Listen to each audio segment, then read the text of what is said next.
வணக்கம். இப்போ அரைச்சி விட்ட மீன் குழம்பு எப்படி பண்ணுறதுன்னு பார்க்கலாம். ஒரு கடாயில் 2 டீஸ்பூன் நல்லெண்ணெய் விட்டு ஒரு 10லேருந்து 15 சின்ன வெங்காயம் எடுத்துக்கோங்க. ஒரு 7-8 பூண்டு எடுத்து அதையும் போட்டு வதக்கிக்கலாம். அடுத்து ஒரு துண்டு இஞ்சியும் குட்டி குட்டியாக கட் பண்ணி போட்டுக்கலாம். அடுத்து 1 ஸ்பூன் ஜீரகம், 1 ஸ்பூன் மிளகு போட்டு நல்லா வதக்கிக்கலாம். அடுத்து ஒரு 1/4 முடி அளவுக்கு தேங்காவை குட்டி குட்டியாக கட் பண்ணி அதையும் போட்டு நல்லா வதக்கிக்கலாம். இதில் கொஞ்சம் மசாலாவுக்கு தேவையான உப்பு சேர்த்துக்கலாம். இது நல்லா வதங்க ஆரம்பிக்கிற ஒரு நெல்லிக்காய் அளவுக்கு புளி எடுத்து அதையும் போட்டு நல்லா வதக்கிக்கலாம்.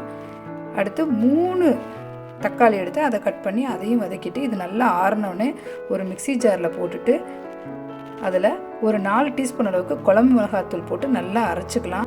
ஒரு 6 பேர் அளவுக்கு தாராளமாக சாப்பிட்லாம். ஒரு கடாயில் நல்லெண்ணெய் விட்டுக்கோங்க. அதில் 1 டீஸ்பூன் கடுகு, ஒரு 1/2 டீஸ்பூன் வெந்தயம், ஒரு 1/2 டீஸ்பூன் ஜீரகம் போட்டுக்கோங்க.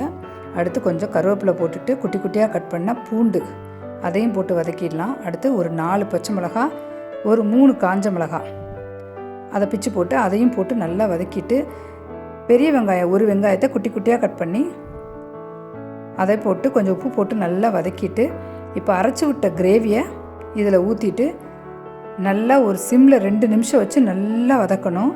அது நல்லா வதங்கினோடனே அடுத்து அந்த மிக்ஸி கழுவுன அந்த தண்ணியை ஊற்றி தேவையான அளவுக்கு உப்பு போட்டுட்டு நல்லா வதக்கிட்டு இது நல்லா கொதித்தோடனே கட்லா மீன் எடுத்திருக்கேன், ஒரு 1/2 கிலோ. அந்த கட்லா மீனை இதில் போட்டுடலாம்.